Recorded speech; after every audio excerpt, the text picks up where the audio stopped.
qui était là, c'était pas Truman, c'était Delano Roosevelt. T'sais, c'était les chefs d'État qui avaient dans leur possibilité de... Mais il se peut toutefois que l'inhumanité de la situation, quand tu l'as pas encore vu... Tu y crois pas?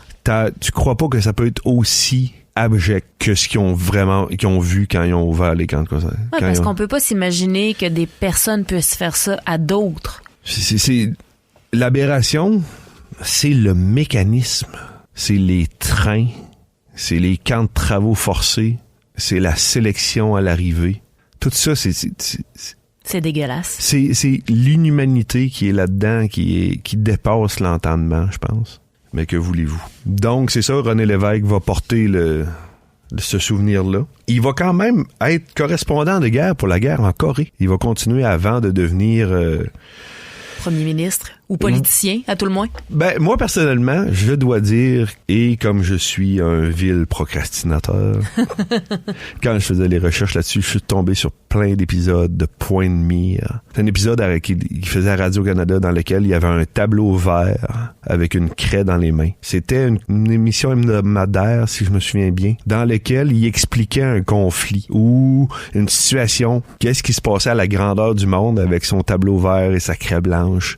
Puis l'épisode que je suis tombé dessus, il parlait de pourquoi la guerre d'Algérie avec De Gaulle. Si vous avez la chance d'aller écouter ça, c'était génial. Malgré tout ce qu'il a fait d'autre dans sa carrière politique, moi, personnellement, là, puis j'ai pas vécu ça, je suis beaucoup trop jeune pour les avoir écoutés, mais j'en avais entendu parler, puis la star, maintenant, on peut, avec les archives numériques qu'il y a, aller revoir ce travail de...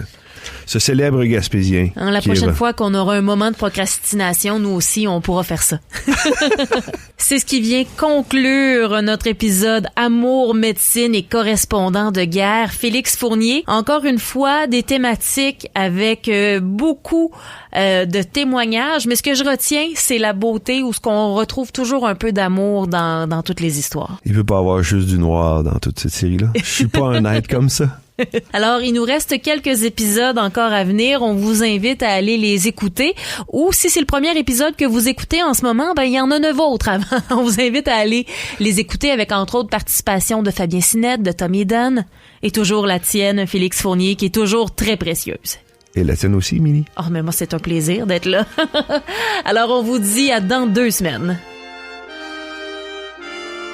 La guerre vue d'ici, la participation gaspésienne à la Deuxième Guerre mondiale est une production de Radio Gaspésie avec le soutien financier du Fonds canadien de la radio communautaire. À la recherche et à l'animation, Félix Fournier. À la réalisation et à l'animation, Émilie Gagné. Un merci particulier aux historiens et passionnés d'histoire, Fabien Sinette et Tom Eden. Des remerciements spéciaux à Gisèle Melançon, fille d'Émile Melançon, et à Marie-Pierre Arthur, petite fille d'Émile Melançon, pour leur participation à cet épisode. Merci aux familles, proches et descendants de ceux et celles qui ont participé à l'effort de guerre pour leur témoignage.